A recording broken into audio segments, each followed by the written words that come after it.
Bem-vindo ao Café com Cavanha, em parceria com o ECOA PUC-Rio. Estamos com o professor Gustavo Rubichê, coordenador executivo do LES e dos programas de inovação tecnológica da PUC-Rio. Bom dia, Gustavo Rubichê. Bom dia, Cavanha. Super feliz de estar aqui contigo hoje, de poder discutir um pouquinho sobre perspectivas, inovação. Um prazer, Gustavo, um prazer muito grande para mim também. Gustavo, por favor, o que pode ser novo para o Brasil a partir de 2020? 2020 promete, né, Cavanha? É o início do futuro, é o início da esperança, né? A esperança de que a gente possa construir um país melhor, olhar para o passado, olhar para o que de bom a gente já fez, olhar para o que a gente precisa eventualmente redirecionar. E talvez a principal provocação para o Brasil é buscar o seu papel, e um papel diferenciado, não um papel de commodity, um papel de continuidade, um papel que possa gerar valor para a sociedade de maneira geral, né? E, obviamente, quando a gente fala disso, a gente tem que falar, talvez, um pouco do nosso DNA, que é o próprio papel da tecnologia dentro dessa provocação. A tecnologia sempre traz para a gente mundos novos, a possibilidade da construção de um mundo novo, a possibilidade de superar um desafio, a possibilidade de transformar a nossa sociedade. E quando a gente fala de tecnologia, a gente tem que falar de empresas e tem que falar de capital humano também, né? Porque são as empresas que motivam o desenvolvimento econômico de maneira geral, são as pessoas que são os grandes condutores dessas jornadas de transformação. E a transformação sempre ocorreu e sempre vai continuar acontecendo na nossa sociedade. Faz parte, talvez, do DNA humano, né? Parte do nosso próprio instinto de não ficar muito acomodado, de sempre buscar um mundo novo, a construção do mundo novo. Outro dia, vendo uma palestra sua, você citou 3 coisas que me impressionaram muito. Você citou experimentação, empreendedorismo e a contribuição para a sociedade. Isso. Podia explorar um pouquinho mais esse assunto? Eu vou fazer isso de maneira inversa, né? Quer dizer, talvez começando com a contribuição para a sociedade, que é exatamente o norte, a gente saber o que a gente está contribuindo, para o que a gente está contribuindo, em que direção, né? Quer seja, aí, quando a gente fala de sociedade, é extremamente amplo. Tem um cunho que pode ser um cunho talvez mais capitalista, mais orientado à geração de negócios, à geração de resultado financeiro, mas pode ser também entender mazelas que a nossa sociedade tem e como a tecnologia pode nos ajudar a transformar.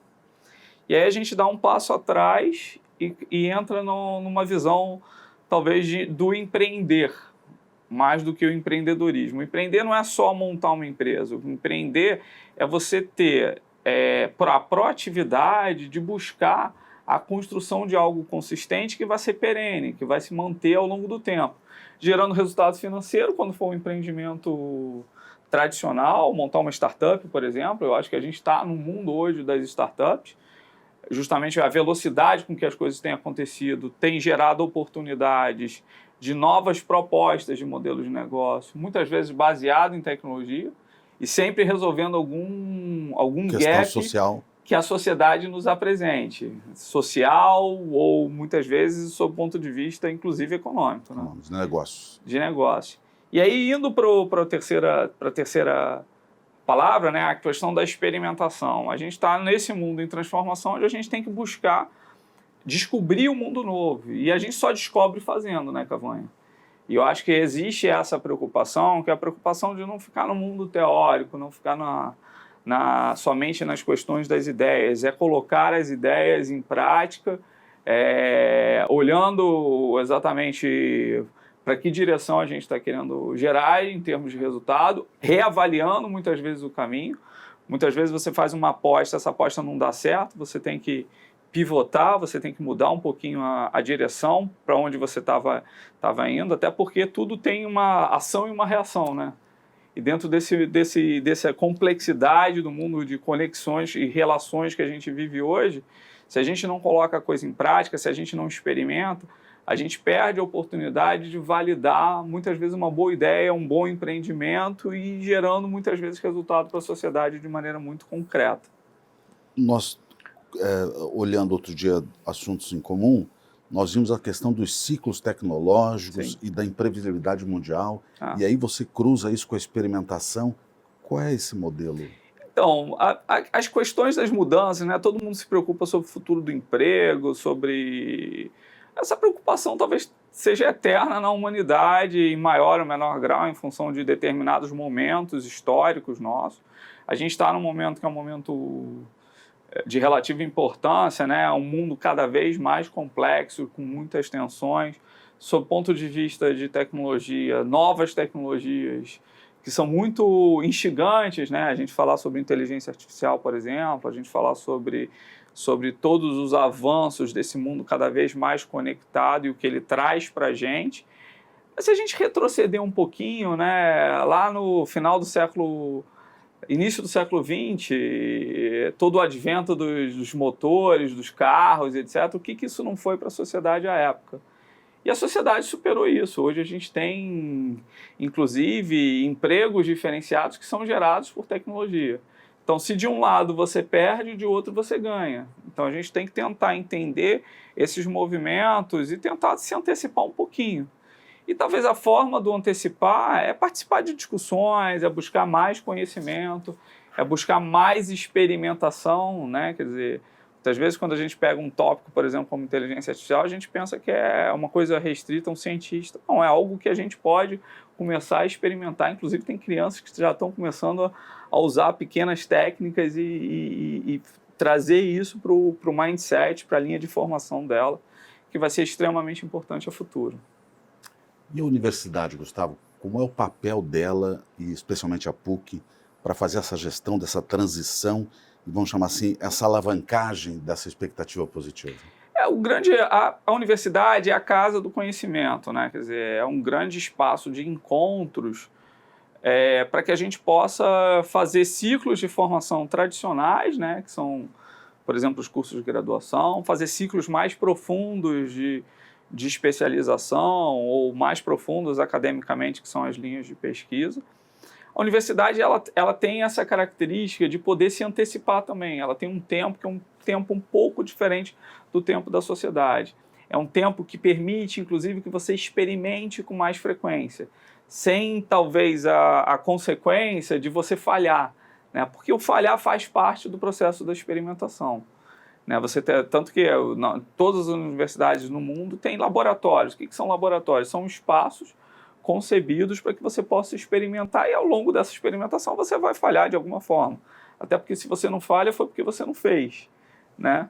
É óbvio que também não vai falhar com frequência, não é essa voga que a gente está defendendo. E o custo da falha é menor também, porque muito é uma falha menor. Experimental. Né? É experimental, já é um ambiente preparado para esse tipo de cenário, esse tipo de experimentação, e talvez seja justamente um espaço de encontros não só de alunos saindo do ensino médio, né, que é a visão tradicional que todo mundo tem, que curso de graduação eu vou fazer, mas como a própria reentrada, né, da requalificação profissional. De você buscar, por exemplo, já estou há 20 anos no mercado de trabalho, eu quero me reencontrar em uma outra área de conhecimento que no passado eu não tive oportunidade de conhecer, de experimentar, de observar, enfim. Então é a grande área de reflexão. Reflexão é uma outra palavra extremamente importante. Reflexão para que a gente busque novos caminhos. Reflexão para que a gente traga desafios concretos e esses desafios eles possam ter um espaço amplo de discussão, um espaço amplo de experimentação e avaliação. Né? Então, você fez com vocês, eu digo PUC, a PUC fez com a Petrobras um convênio para o desenvolvimento de demandas que a Petrobras possa ter na área tecnológica, etc. Como é que isso aconteceu? É um projeto Ignição, né? Isso, é um módulo Ignição do Conexões para a Inovação da Petrobras. Isso está dentro E aí, falando um pouquinho do nosso espaço, né? Da nossa contribuição, a gente vem desenvolvendo ao longo dos últimos anos o que a gente chama de programas de inovação tecnológica.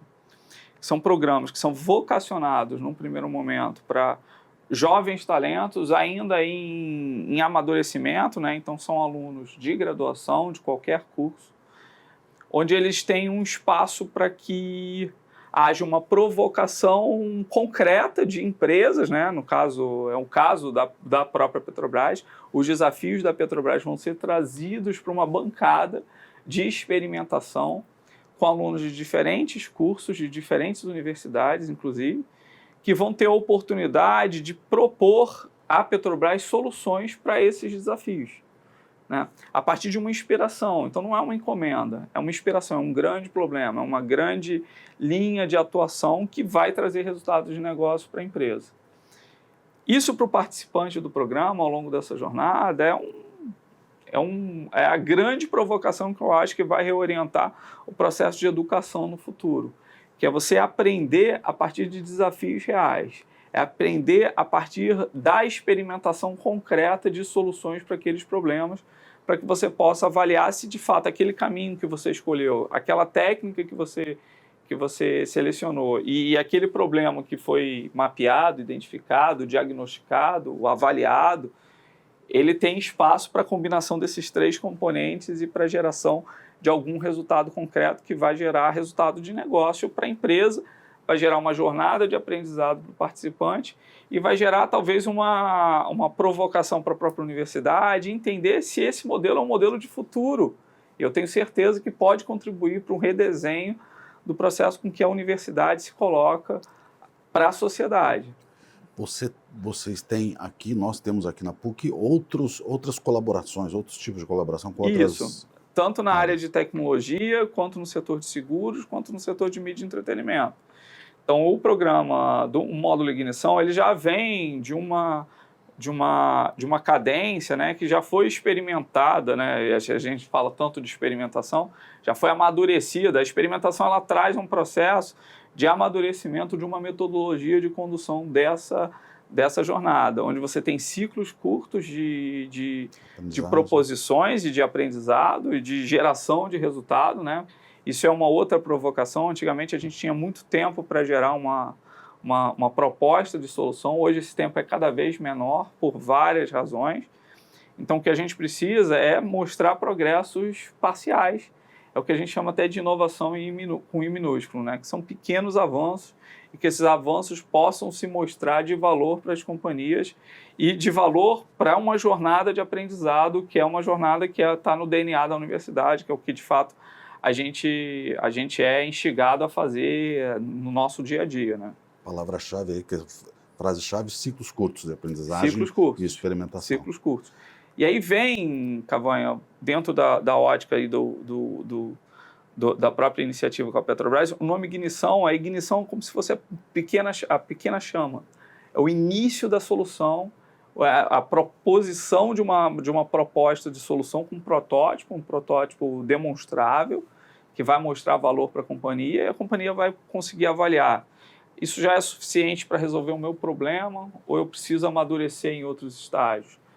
Essa proposta, esse caminho de solução é muito promissor, então vamos fazer um investimento maior dentro dessa linha de trabalho. Isso daqui faz muito sentido, mas dentro de uma visão de um ecossistema maior. Então vamos levar isso para fora e desenvolver isso com outros parceiros de negócio, com startups, enfim. E aí o próprio caminho, quem vai direcionar é a Petrobras, não é a gente. A gente traz o terreno, traz a grande bancada dessa experimentação, dessa provocação, para esses jovens talentos poderem mostrar valor. E tem uma questão geracional bastante bacana que ocorreu nos outros programas, que é você ter uma geração que ela quer mostrar valor, né? Ela quer trazer valor, ela muitas vezes não sabe como, ela muitas vezes é muito ansiosa, é muito como é que a gente pode dizer, não é transacional, ela é muito pontual, ela é muito de pequenas experiências, ela é muito casual, talvez seja a palavra. Mas a gente traz uma metodologia que a gente consegue colocar essa energia numa trilha de aprendizado, numa jornada de aprendizado que traz resultados muito bacanas. E esse grupo todo, essa coordenação, está ligada à que estrutura da PUC? Como é que isso está funcionando? Não, então, a gente tem um laboratório de engenharia de software dentro da PUC, do Departamento de Informática, que desenvolve uma série de frentes de trabalho. O ECO é uma iniciativa que nasceu dentro desse núcleo e é quem coordena todas essas frentes de trabalho que eu comentei contigo. né? E é muito bacana a gente perceber o quanto que isso transforma a própria companhia, porque você começa a trazer um jovem talento para uma companhia que acaba sendo contaminada positivamente com essa visão do... Porque o jovem ele não tem a menor barreira para perguntar, para questionar por que não nessa direção, por que não com aquilo. E o não é para ele justamente poder fazer acontecer, né? Então isso tem uma contaminação cultural muito bacana. Para a pessoa que está participando do programa é muito bacana também, porque é uma jornada de aprendizado. Muitas vezes as pessoas elas têm que se expor. Isso é uma outra... São soft skills, né? Não são só questões do domínio, não são só questões técnicas, são questões que envolvem muita criatividade, muita técnica de comunicação para que você possa se expressar, para que você possa questionar, receber feedback e saber evoluir ao longo desse procedimento. Então, sob o ponto de vista de aprendizado, para quem participa, é fantástico. E aí, voltando para aquela própria questão social, como sociedade, a sociedade está plantando uma pessoa cultivando uma pessoa com uma mente diferenciada que vai poder levar esse modo de pensar e desenvolver novos projetos fora do contexto da própria iniciativa, né? E é muito bacana a gente ver num setor tão tradicional quanto o setor de óleo e gás a grande receptividade que a gente teve no número de inscrições, né? Então, foram centenas e centenas de candidatos que estão participando agora de um processo que vai evoluir para um ciclo de entrevistas e que a gente espera que a gente consiga, na verdade, selecionar as melhores pessoas, as pessoas que estão mais dispostas a entrar nessa jornada e contribuir para esse processo, que eu acho que vai ser um processo muito bacana. Espero mais à frente a gente poder fazer outros cafés com cavanha, mostrando inclusive alguns dos resultados que a gente ainda está na fase da promessa, na fase da expectativa e principalmente muita energia para fazer isso tudo acontecer. Excelente. Muito bom. Gostaria de agradecer Gustavo Robichê, deixá-lo à vontade aí para suas conclusões. Não, sempre bom começar o ano falando sobre essa perspectiva, falando sobre o que a gente está fazendo e sempre bom contar contigo, Cavanha. Prazer. Muito obrigado. Conte comigo. Obrigado. Muito obrigado. Bom dia a todos.